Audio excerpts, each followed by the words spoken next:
Everyone, ఎలా ఉన్నారు అందరూ? I hope you all are doing good. Welcome back to our channel. So ఈరోజు వీడియో ఏంటి అంటే DIY. రేపు గణేష్ చతుర్థి కదా, సో నేను ఎలా డెకరేట్ చేస్తానో ఈ వీడియోలో నేను మీకు చూపిస్తాను. సో దానికి కావాల్సిన స్టఫ్ అంతా కూడా నేను తెచ్చేసుకున్నాను. సో చూపిస్తున్నాను చూడండి. సో అరిటాకులతో చేస్తాను అండ్ ఫ్లవర్స్ కూడా తెచ్చేసుకున్నా. అండ్ ఇవి సైడ్స్ పెట్టడానికి. సో కింద అప్పుడే జస్ట్ కట్ చేశారు, నాకు కావాలి అంటే తీసుకోమన్నారు. సో నేను తీసుకొని వచ్చేసాను. డెకరేట్ చేసుకుంటాను అన్నది ఈరోజు వీడియోలో నేను మీకు చూపిస్తాను. సో మీకు నచ్చితే మీరు కూడా ట్రై చేయండి. సో స్టార్ట్ చేద్దామా? సో బ్యాక్ డ్రాప్ కోసం నేను వైట్ తీసుకోవాలనుకున్నా. ఇదైతే వైట్ ఉంది, ఇది క్రీమ్ కలర్లో ఉంది. సో ఈ రెండిట్లో ఏదో ఒకటి, ఏది సెట్ అయితే అది యూజ్ చేస్తాను. సో ఈ రెండు చూస్తాను పెట్టి ఫస్ట్. సో ఏది బాగుంటే అది యూజ్ చేస్తాను అనమాట.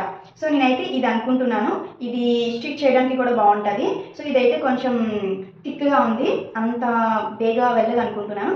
సో ఇదే అనుకుంటున్నా. So let's see. So first అరిటాకుల్ని మనం రౌండ్ షేప్లో కట్ చేయాలి. సో నేనైతే ఈ ప్లేట్ని యూజ్ చేసి సో ఇలా పెట్టి ఫస్ట్ వీటిని రౌండ్ షేప్లో కట్ చేసుకోవాలన్నమాట.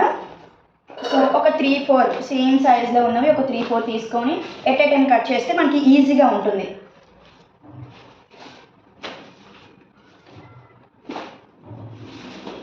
సో ఫస్ట్ ఒకటి కట్ చేద్దాం. ఎలా వస్తుందని. అరిటాకులు కట్ చేయాలంటే చాలా కష్టం, ఎందుకంటే ఇవి చాలా పల్చగా ఉంటాయి కదా, ఊరికి చిరిగిపోతాయి అన్నమాట. సో ఇంకా కింద ఇలా ప్లేట్ పెట్టి నైఫ్తో కట్ చేసేస్తే రౌండ్ షేప్లో మనం ఈజీగా మళ్ళీ సిజర్తో కట్ చేసేసుకోవచ్చు.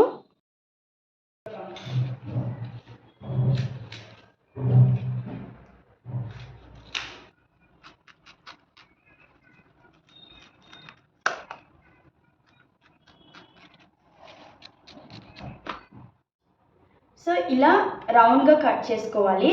సో అన్నీ ఈవెన్గా ఉంటే మనకి చాలా ఈజీగా అయిపోతుంది, ఎందుకంటే ఒక దాని మీద ఒకటి పెట్టేసి ఒక్కసారి కట్ చేసుకోవచ్చు. ఇలా చిన్నది పెద్దది ఉండడం వల్ల కొంచెం కష్టంగానే ఉంటుంది, కానీ we have to do it.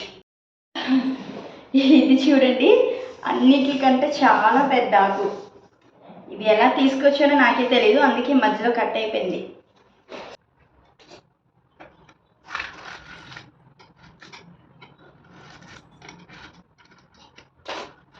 So round షేప్లో అన్నీ ఇలా కట్ చేసేసుకున్నాను.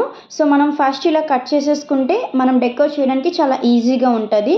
నాకు కొంచెం టైం పట్టింది కట్ చేయడానికి, ఎందుకంటే సింగిల్గా చేశాను కదా. సో ఎవరైనా హెల్ప్ చేస్తే తొందరగా అయిపోతాయి. సో డైరెక్ట్గానే స్టిచ్ చేసేస్తున్నాను. ఫస్ట్ అయితే క్లాత్ మీద పెట్టడానికి తెచ్చాలనుకున్నాను కదా, క్లాత్ మీద అయితే అంత బాగా రాదని చెప్పి. సో మనకైతే డబల్ టేప్ కావాలి.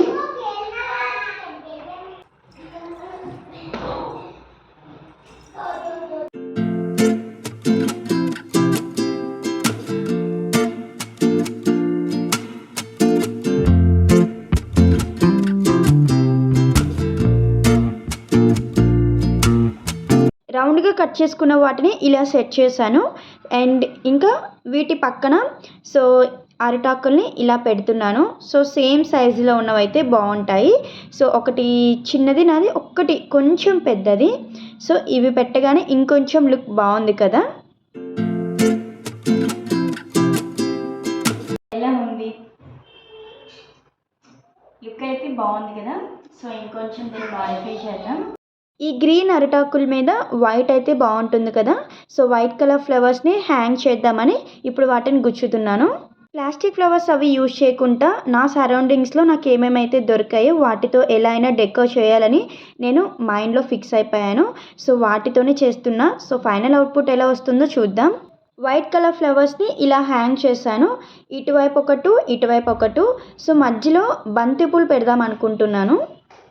ఇంకా బంతిపూలు ఉన్నాయి. సో ఇవి అక్కడక్కడ స్టిక్ చేద్దామా లేదంటే మధ్యలో పెడదామా అని చెప్పేసి థింక్ చేస్తున్నాను, ఎందుకంటే అరిటాకులు లుక్ పోతుంది కదా, అందుకని. బంతిపూలు రౌండ్గా ఒక 6 ఫ్లవర్స్ పెడదాం అనుకుంటున్నాను. సో డబల్ టేప్ స్టిక్ చేసి ఫ్లవర్స్ అయితే పెడతాను వాటి మీద.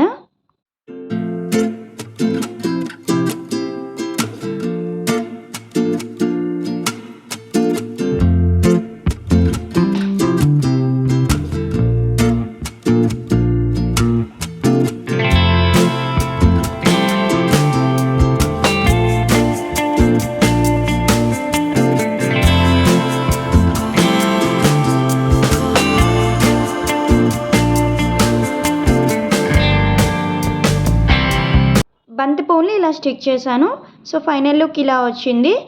నెక్స్ట్ సైడ్స్ ఇంకా మంచి లుక్ రావడానికి మొక్కలు పెడదాం. సో ఈ పూల కుండీల్లో